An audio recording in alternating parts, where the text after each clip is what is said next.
Dimanche 19 octobre de 15h à 22h, la ville d'Épinay-sur-Seine, Miel Prod et AMC présentent à l'Espace Lumière la 14e édition du festival Bel Aigre Oka. Le plus grand rassemblement de la musique traditionnelle avec des grandes voix. Esnar Boisdur, Dédé Saint-Prix, Jo Mimi, Fortuna Grivalier, Éric Rousseau, Félix Pastel, Somnambile, Jean-Claude Briand, Franzi Toupatou et Johanna Harpon. Rendez-vous à l'Espace Lumière, au 6 avenue de Lac de Tassigny à Épinay-sur-Seine. Prévente sur Bizouk, un événement en partenariat avec Espace FM, Télé Antilles. Martinique Actualité. Ce 6 octobre en Guyane, la population répondant à l'appel des députés Riemann et Castor a marché vers la préfecture pour dire non au racisme. Il s'agissait de protester contre la mise en cause de la principale du collège, Auguste Dédé. On le sait, elle avait puni un élève qui avait dit à un de ses camarades que les Noirs sont faits pour travailler dans les champs de coton. Les parents de l'élève, 2 policiers, avaient convoqué la principale au commissariat et l'avaient accusée de harcèlement. Le préfet de Guyane a entendu les manifestants. Les 2 parents policiers ont été suspendus de leurs fonctions. La CGTM nous a fait parvenir un communiqué où on peut lire notamment ceci. Guy Dufond nous a quittés le 2 octobre 2025 à l'âge de 94 ans des suites d'une longue maladie. Cet homme remarquable fait l'objet de nombreux éloges de ceux qui ont eu le privilège de le connaître et de le fréquenter. Militant communiste, membre fondateur de l'Organisation de la jeunesse anticolonialiste de Martinique, OJAM, membre fondateur du PKLS, Guy avait une conviction et un engagement profond. L'image que nous devons garder de Guy Dufond, c'est celle d'un arbre colossal aux multiples branches, enraciné dans son terroir martiniquais, dont les fruits variés furent abondamment partagés. À sa fille Karine, à toute sa famille, à tous les membres des organisations auxquelles il a activement participé, la CGTM adresse ses sincères condoléances. La CGTM demande à tous ses membres de s'associer à l'hommage qui lui sera rendu dans le respect de ses dernières volontés et de celles de sa famille proche, le mardi 8 octobre 2025 au Salon d'honneur du stade Pierre-Aliquer et le mercredi 9 octobre 2025 à La Joyeuse. Je vous le disais en titre, du 6 au 12 octobre 2025, à l'occasion de la Semaine Bleue, l'Agence régionale de santé, ARS, invite à porter un regard renouvelé sur le vieillissement dans une dynamique de transmission, de solidarité et d'innovation. Avec près d'un tiers de sa population âgée de 60 ans et plus, la Martinique est confrontée à une transition démographique majeure. L'ARS Martinique, en partenariat avec les acteurs institutionnels et associatifs, déploie une stratégie territoriale qui vise à adapter l'offre médico-sociale aux besoins croissants des personnes âgées.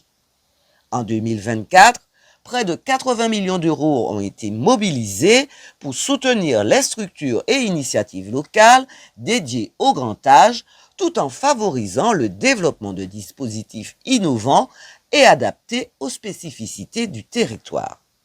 Une part de près de 2 millions d'euros ont ainsi été consacrés au centre d'accueil de jour CAG, véritable pilier du maintien à domicile. Ces structures offrent aux personnes âgées un accompagnement personnalisé dans un cadre sécurisé et stimulant, tout en apportant aux aidants un soutien concret et des temps de répit essentiels.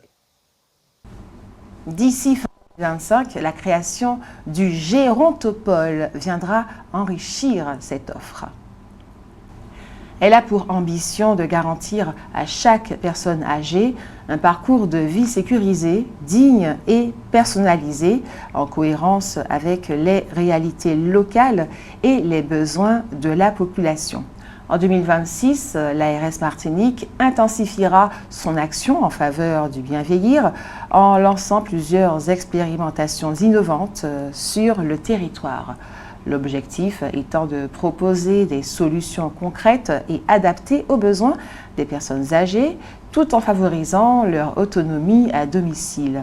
Parmi les initiatives phares, le déploiement de la télésurveillance médicale, l'intégration de la domotique dans les logements pour sécuriser les gestes du quotidien et l'usage de l'intelligence artificielle pour anticiper les fragilités et personnaliser les parcours de soins. Ces projets traduisent une volonté forte, faire du vieillissement un moteur d'innovation, de cohésion sociale et de dignité. Hier matin, une portion de la RN2 entre Le Carbet et Saint-Pierre a dû être temporairement fermée à la circulation dans les deux sens en raison d'une submersion de chaussée. La houle énergétique générée par l'ex-cyclone Imelda déferlait encore sur nos côtes. Et puis la piscine municipale du Carbet est temporairement fermée en raison de problèmes techniques nécessitant des travaux de remise en état. Cette fermeture pénalise les nageurs, les clubs sportifs et les écoles de la commune, privées d'un équipement essentiel à leurs activités. Aucune date de réouverture n'a pour l'heure été communiquée par les autorités. La SOR, qui, on le sait, est en charge de la distribution de l'eau sur le territoire de Nord, nous a fait parvenir un communiqué dans lequel on peut lire notamment ceci. La direction a proposé une prime exceptionnelle de 5 000 € versée à l'ensemble des salariés, un geste fort, équitable et conforme à l'esprit des discussions engagées depuis le départ. Or, la nouvelle revendication formulée depuis le week-end par les organisations syndicales bafoue leurs propres principes. Celle-là même qui réclamait l'équité exige désormais une prime réservée aux seuls grévistes. Cette position est incompréhensible et profondément injuste. Récompenser ceux qui bloquent et exclure ceux qui travaillent reviendrait à inverser les valeurs mêmes du dialogue social. Ce n'est plus une négociation, c'est une impasse qui pénalise tout un territoire, quartiers encore privés d'eau, équipements publics dégradés, emplois locaux fragilisés. Les conséquences dépassent le cadre de la SOR Martinique et concernent l'ensemble du territoire. Le groupe et son président expriment leur profonde inquiétude et leur indignation face à la dérive actuelle, ainsi que leur pleine solidarité avec les équipes mobilisées. Il est temps que chacun prenne ses responsabilités. L'eau est un bien commun vital. Elle ne peut devenir un instrument de chantage ni de division.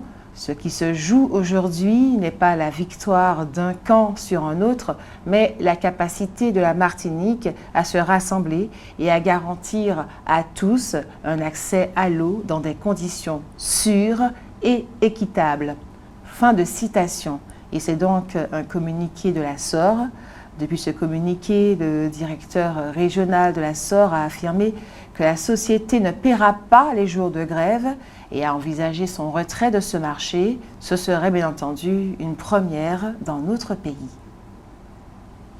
Après 9 jours de grève, la Poste Martinique et les syndicats ont trouvé un accord. Les tournées de distribution sont maintenues, des promotions historiques sont accordées aux facteurs et les conditions de travail améliorées, notamment au centre de tri de Fort-de-France. Un soulagement pour les agents et la population.